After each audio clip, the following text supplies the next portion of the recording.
बिस्मिल्लाहिर्रहमानिर्रहीम। अस्सलामुअलैकुम। मैं हूं फ़हीम अख्तर और आप मुझे यूट्यूब पे देख रहे हैं।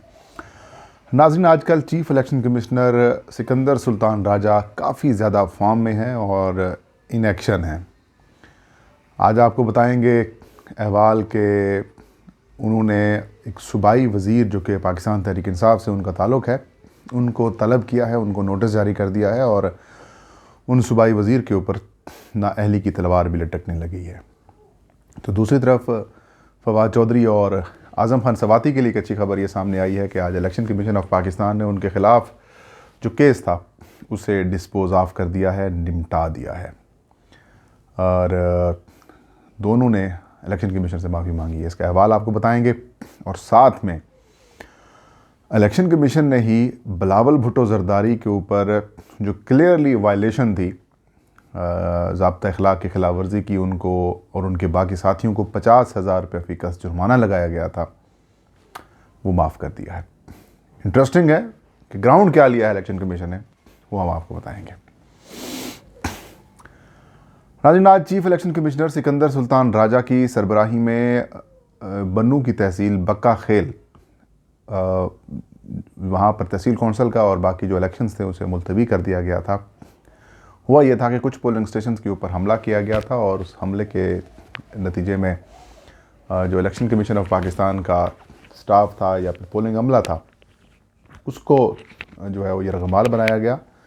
ना सिर्फ यरगमाल बनाया गया बल्कि इंतखाबी मवाद भी छीन लिया गया। इसके ऊपर डिस्ट्रिक्ट रिटर्निंग ऑफिसर ने जो इलेक्शन है वो उसे मुलतवी कर दिया और इलेक्शन कमीशन को रिपोर्ट भेज दी। इलेक्शन कमीशन ऑफ पाकिस्तान ने इसके ऊपर इंक्वायरी भी की, लेकिन आज मामला समाअत के लिए मुकर्रर किया था। इस समाअत में DRO पेश हुए, DPO बन्नू पेश हुए, इसके अलावा रिटर्निंग ऑफिसर पेश हुए और साथ में इलेक्शन कमीशन ऑफ पाकिस्तान के हुकाम और दरख्वास्त गुजारों के जो वकील थे कामरान मुर्तज़ा, वो पेश हुए, क्योंकि उनका ताल्लुक JUI से भी है, JUI से है, तो वो भी पेश हुए। आगाज़ में इलेक्शन कमीशन ने जो तहरीरी बयानात जमा कराए गए थे DRO बन्नू की तरफ से, रिटर्निंग ऑफिसर की तरफ से, वो पढ़कर सुनाए। उसके अंदर उन्होंने इंकशाफ किया कि 18 दिसंबर, क्योंकि 19 को पोलिंग थी, तो 18 दिसंबर की शाम को मुख्तलिफ पोलिंग स्टेशन के ऊपर हमलों की इतला मिली। अमले को यरगमाल बना लिया गया। पुलिस की नफरी कम थी, तादाद ज़्यादा थी, मुसल्लह जत्थे थे। पोलिंग अमले को ना सिर्फ यरगमाल बनाया गया बल्कि उनको अगवा भी कर लिया गया और पोलिंग मटीरियल, जिनमें पोलिंग बैग्स भी थे, जिनमें बैलेट पेपर्स भी थे, मोहरें थीं, वो सारा कुछ इलेक्शन कमीशन ऑफ पाकिस्तान के अमले से छीन कर ले गए। कामरान मुर्तज़ा ने यह सवाल उठाया कि ना सिर्फ मवाद छीना गया है, पोलिंग स्टेशन पर हमला किया गया है, बल्कि पुलिस ने, क्योंकि मकामी हुकूमत उनकी थी, यानी कि खैबर पख्तूनख्वा हुकूमत तहरीक इंसाफ की थी, तो जो कल्प्रिट थे, जो उन्होंने नाम लिया कि सूबाई वज़ीर ट्रांसपोर्ट शाह मोहम्मद और उनके बेटे और उनके भाई, ये तीनों मेन कल्प्रिट्स थे, तो इन्होंने जो है वो FIR में उनका नाम नहीं दर्ज किया। चीफ़ इलेक्शन कमिश्नर ने DPO की सरजनिश की। चीफ़ इलेक्शन कमिश्नर ने कहा, DPO साहब, ये इंतहाई संजीदा और हसास मामला है। अगर इंतखाबी अमला, जिनमें ख़वातीन भी हैं, वो किडनैप हो जाती हैं, तो फिर पुलिस का या फिर इलेक्शन कमीशन का फिर क्या काम रह जाता है। इलेक्शन कमीशन ने, चीफ़ इलेक्शन कमिश्नर ने कहा कि DPO साहब, डस्का के अंदर सुप्रीम कोर्ट ने हमसे पूछा है कि उन मुर्तकिब अफराद के ख़िलाफ़ क्या कार्रवाई की है। उनके ख़िलाफ़ कार्रवाई की जा रही है। कल इलेक्शन कमीशन ने इसके ऊपर रिमार्क्स दिए थे चीफ इलेक्शन कमिश्नर के, कुछ लोग हो सकता है नौकरियों से फारिग हो जाएं और कुछ के खिलाफ फौजदारी कार्रवाई की जाए।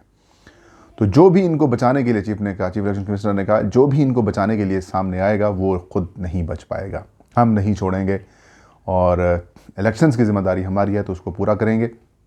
DPO ने बाद में इलेक्शन कमीशन को बताया कि जिस वक्त मुझे इतला मिली, मैंने फौरी तौर पर कार्रवाई की और कार्रवाई करने के बाद FIR दर्ज की गई। 18 अफराद को हमने गिरफ़्तार भी किया है। उनसे तहकीकात, पूछगछ का सिलसिला जो है वो जारी है और जल्द इसको मंतकी अंजाम पर पहुंचाएंगे। चीफ इलेक्शन कमिश्नर ने कहा, हम इसको मंतकी अंजाम तक पहुंचाएंगे, क्योंकि ये इलेक्शन का मामला है और इस तरह की चीज़ें बर्दाश्त नहीं की जाएंगी। DRO से उन्होंने क्वेश्चन किया कि आपने सिक्योरिटी के सफिशेंट इंतजाम किए थे या नहीं किए थे, कितनी सिक्योरिटी लगाई थी। उन्होंने कहा था कि जो इंतहाई हसास पोलिंग स्टेशन की, उसके ऊपर 8 पुलिस वाले हसास के ऊपर 7 और बाकी नॉर्मल जो थे उनके ऊपर 4 से 6 जो पुलिस एहलकार हैं उनको लगाया गया था। उन्होंने इस बात का इंकशाफ किया कि हमने इस बनो बकाखील तहसील में कुल 1400 पुलिस एहलकार तैनात करने की जो है वो सूबाई हुकूमत से दरख्वास्त की थी, लेकिन तादाद कम मिली। उन्होंने बताया कि जो वहाँ पर मकामी मशीरान और जो जिरगा है वो भी किया गया, और उन्होंने ये जिम्मेदारी उठाई कि इनको प्रोटेक्शन दी जाएगी, सिक्योरिटी भी की जाएगी और अमले को भी। चीफ इलेक्शन कमिश्नर ने सवाल किया कि क्या स्पेशल ब्रांच से कोई थ्रेट अलर्ट इस हवाले से जारी हुआ था, तो DPO ने भी और DRO ने भी यही कहा कि इस हवाले से एज सच कोई थ्रेट अलर्ट जारी नहीं किया गया था। अलबत्ता ये बताया गया था कि पोल डे के ऊपर हमलों का ख़तरा है, लेकिन इस हमले का, पोलिंग स्टेशन पर हमले का कोई हमें जो है वो थ्रेट अलर्ट नहीं मिला था।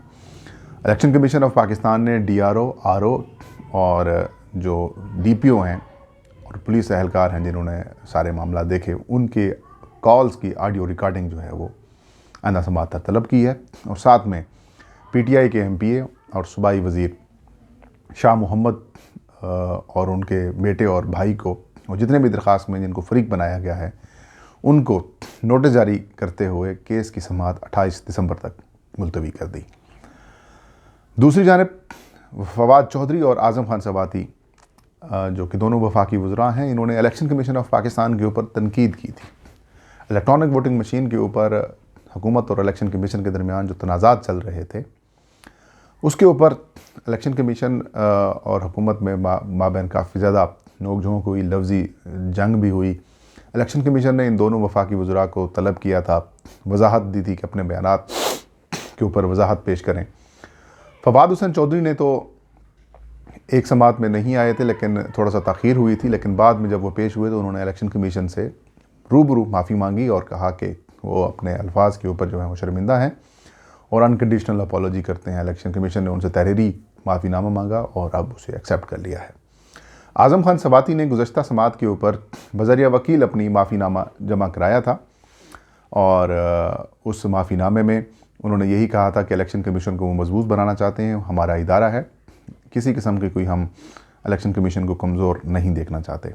तो आज वो पेश नहीं हुए थे तो उनको तलब किया गया था। आज वो आज़म सवाती पेश हुए तो इलेक्शन कमीशन ने उन्हें कहा कि आप बहुत मसरूफ़ होते हैं, इदारों के ऊपर तनकीद करते हैं। तो आज़म सवाती ने कहा कि मेरा हरगिज़ ऐसा ख़्याल नहीं था कि मैं किसी को तनकीद करूं, हम इलेक्शन कमीशन को मजबूत बनाना चाहते हैं। तो इलेक्शन कमीशन ने दोनों वफाकी वज़रा की माफ़ीनामा कबूल किया और उनके ख़िलाफ़ जो केस चल रहा था उसे ख़त्म कर दिया। अब इन दोनों वफाकी वज़रा के ऊपर नाअहली का जो एक ख़तरा था, या जो तलवार थी लटक रही थी, वो अब टल गई है। अब दोनों वफाकी वज़रा मौजूद रहेंगे। कई लोगों ने इसके ऊपर बड़े बातें की, व्लॉग्स किए, तबसरे किए कि दोनों वज़रा में से एक वज़ीर जो है वो कम अज़ कम नाअहल होगा, लेकिन ऐसा नहीं हुआ। लेकिन शाह मोहम्मद जो कि सूबाई वज़ीर हैं खैबर पख्तूनख्वा के ट्रांसपोर्ट के, उनके ऊपर शदीद किस्म के इल्ज़ामात हैं और उनके ऊपर नाअहली की तलवार लटक रही है, क्योंकि तमाम तर जो सबूत हैं वो इलेक्शन कमीशन को मौसूल हो चुके हैं। तीसरी खबर, बिलावल भुट्टो ज़रदारी के ऊपर आजकल इलेक्शन कमीशन बहुत मेहरबान है।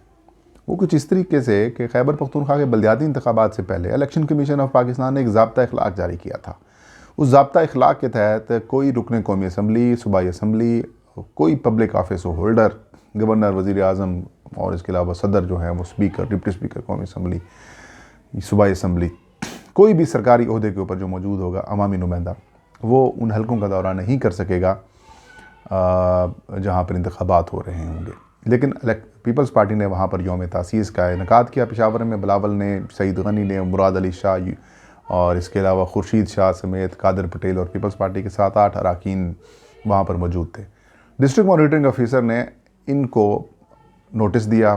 नोटिस देने के बाद वो पेश नहीं हुए, उनके वकील पेश हुए लेकिन उनके सिग्नेचर्स के बगैर थे। तो डिस्ट्रिक्ट मॉनिटरिंग ऑफिसर ने इनको 50,000 रुपये फ़ीकस जुर्माना आयद कर दिया।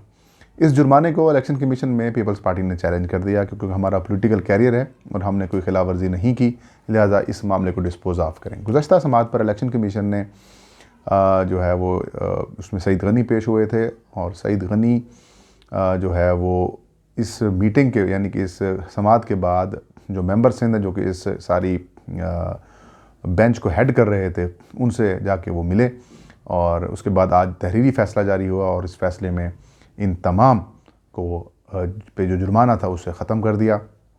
तहरीरी फ़ैसले में एक इंटरेस्टिंग पॉइंट ये था कि डिस्ट्रिक्ट मॉनिटरिंग ऑफिसर ऑर्डर करे और ऑर्डर करने के बाद मामला इलेक्शन कमीशन को भिजवाएगा, लेकिन उन्होंने ऐसा नहीं किया, लिहाजा इस टेक्निकल ग्राउंड के ऊपर इनका जो मामला है उसको ख़त्म किया जा सकता है। तो मेहरबानी है, मतलब इलेक्शन कमीशन चाहता है कि अगर हुकूमत के साथ उनकी कुछ लड़ाई चल रही है तो ऐसे में पीपी हो, मुस्लिम लीग नून हो या फिर JUI या फिर अपोजिशन की जमातों के साथ नाम बिगाड़ी जाए।